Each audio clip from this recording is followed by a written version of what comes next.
I was just listening to you guys talking, and I was wondering, you really think things can turn around in Canada with voting or like people coming out in the streets? Because I moved to Manitoulin Island, and this is like mostly First Nation area. And Where is this? I don't know what this island is. Manitoulin Island. It's like northern Ontario. Yeah, west of Ontario. And I was talking to First Nation people about during Corona stuff, the epidemic, and I was trying to convince natives that you can't trust the government with the vaccine. You should never trust. And they were calling me a conspiracy theorist. Wait, the Indigenous people. Well, that's the problem with Canada, eh? Wait, they trust the government. But the Indigenous people trust them? First Nation people, I was trying to convince them that you can't trust the government, and they were calling me a conspiracy theorist. So I think this thing goes way deeper than you think. Like the convoy was a kind of a hope, but I think Canadians are overall very apathetic. Like they really are not involved.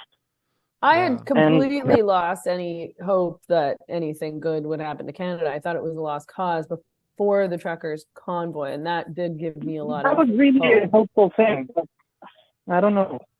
Maybe this election would change everything, but not everything. That's a really long shot. They've been training. Like I went to York University, and as Danny said, like I come from Iran, so I used to translate all these source feminist material and stuff. So I came here and I took gender studies to see what feminists are talking about. First off, I would just like to push back. You didn't take gender studies to see what feminists were talking about. You took it because of the same reason every guy takes it. No, dude. I was 32 and I was sitting in a class with 18-year-olds. I took gender studies and anthropology and satire to see where Western thought is. I was very excited, man. I was starry-eyed. I went in, and the professor was literally, if you think of close your eyes and imagine a gender studies professor. How does she look? Yeah. You're right. Yeah. Okay. A lesbian lady, short cut, glasses, plaid shirt. And she was talking about how science is wrong about the differences between men and women. And they've been teaching this for 3 generations in universities. I don't think you can win. I'm sorry. Were they teaching that when you were when you were in school? Like I literally got into. Not UCF. Oh, sorry.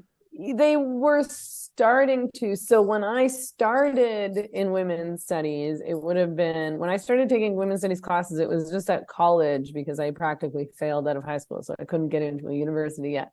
So I just started taking like night classes, these women's studies classes at a college, like you're at college. And they were actually quite good. We actually were learning about women's history. We were learning about second wave feminism. We were reading second wave feminist texts. And we were having sort of genuine debates about these issues, at least. Third wave feminism was very, very present, but we were at least allowed to like argue about some of these issues. We weren't necessarily talking about gender identity just yet then, but like prostitution, pornography, like whether or not it's empowering to like post objectifying photos of yourself on the internet, yada, yada, yada.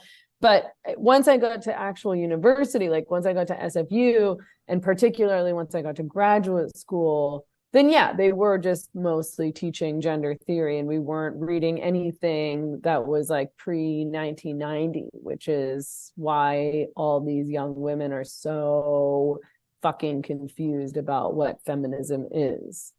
Yeah. And is there, do they have, like, you seem kind of, like, is it kind of just hopeless? Like, is there any, because it seems like once you hit a certain point, it's really hard to switch your worldview. If you I mean, so in terms of hopelessness, I guess what I was thinking about hope for Canada. And I do have some hope that Canada can, stop a few things from coming down the pipe. But I do think that the younger generations are lost and fucked. So I don't know. that means. Like anybody who's like It's not good. Gen X or older, I think, you know, we can do our best, but it's going to be hard to take on the Gen Zers who are, you know, addicted to porn and gaming and enmeshed in woke culture and their phones and don't really know what the real world is like. Yeah. So yeah, I mean, I don't want to say like I don't have hope, but no, I don't think, for example, that the gender studies departments are going to go back to being women's studies departments. Right. Yeah, like that's not going to happen. What are you They might just all disappear from the universities. But it's not going to go back to. Yeah, it's not just. You know. There's no way for them to really go back, right? Because like, what do you do? Like, eliminate all the faculty and just like rehire and then. Well, and it's so deeply ingrained in academia. Yeah. You know, and nobody in academia will push back because everybody wants their careers and their status, and it's all just like a circle jerk of jargon, right? I mean, all these academics aren't really saying anything real, but they pretend that they're all saying something real. Right? That's like a lot of it is once you're in, you're in. What do you think, Sia? Well, if you have tenure, then you're set, but otherwise you're quite vulnerable, so you can get fired if you push back. Right. Like if you're just a sessional, then you're not safe, and then you're even less likely to say anything, I think. Right. Yeah. What are your thoughts on that, Sia? I agree, but I think we're, you know, the cycle, strong men make good times make weak men, that one. Mm-hmm. I think we're at the hard times end of it. Yeah. And people are it's going to get to a point that people are going to actually have to fight for their basic rights. Because but like, what does that look like? What are you talking about? Like really bad. Parents fighting like middle school teachers?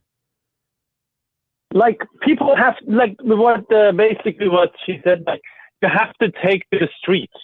Yeah. And because people's lives are going to be like, a lot of the biggest problem in countries that have had comfort for so long is that most of the population just doesn't want any trouble. So they just sit out and they go, hey, it doesn't really concern me. It's fine. But it will get to a point that it's going to affect their job, their life, even going to the store, coming back. Streets are not going to be safe. All sorts of things are gradually happening. And that hopefully will force the silent majority to be like, okay, now I don't even have my safe life anymore. So they'll have to do something. I think you're right. I mean, I think that things will get to a certain point, and that's what happened with the mandates. You know, people were like, enough is enough. You know, I want my rights back. This is ridiculous. And so they did get out there and they fought and they won. You know, they ended the vaccine mandates and the lockdowns at least. And everyone hates Justin Trudeau now because of how he responded.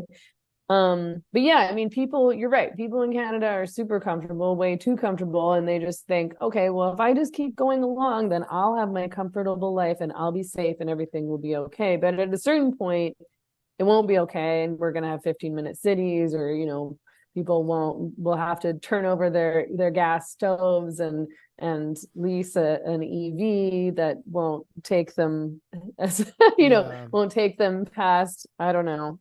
Yeah, because these are self-perpetuating, right? Like you have gender studies and you are producing like 1,000 anthropology and gender studies. So these people need jobs and need causes to fight for.